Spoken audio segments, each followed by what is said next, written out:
जैसा कि आपको पता है कि सिंध सूबे में रेस्क्यू 1112 जो कि पंजाब में कायम है, जो केपीके में कायम है, इसकी तरह का कोई भी इदारा मौजूद नहीं है। गुज़िश्ता साल 2019 में सिंध हुकूमत ने ऐलान किया कि इसके ऊपर कानून साजी करेंगे, कोई कानून लेके आएंगे और उसकी बुनियाद पे एक इदारा कायम किया जाएगा। लेकिन आज तक ऐसा कोई भी इदारा कायम नहीं किया गया, कोई इस तरह की कानून साजी नहीं की। इसीलिए मैंने आज सिंध असेंबली में एक बिल जमा करवाया जिसका नाम है Sindh emergency rescue service bill 2020। इसमें हमारी गुजारिश ये है कि सिंध हुकूमत पंजाब की तर्ज पे, केपीके की तर्ज पे रेस्क्यू 1112 का इदारा कायम करे।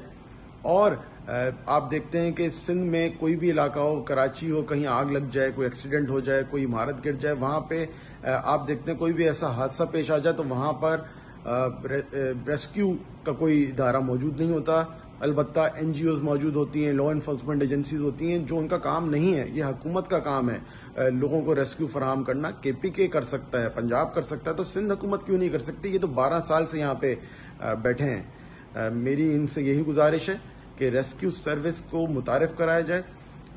ये सिंध के अवाम का हक है।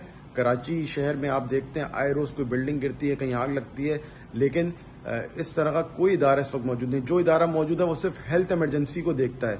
लिहाजा एक ही जैसे केपीके में है, पंजाब में 1112, इसी तर्ज पे सिंध में भी कायम किया जाए और सिंध के अवाम को भी ये फैसिलिटी फराहम की जाए। मेरी स्पीकर साहब से दरख्वास्त है कि इस बिल को वो हुकूमत चाहे तो अडॉप्ट करे और इसको आगे लेके चले और रेस्क्यू 1112 का इदारा सिंध में भी कायम करे।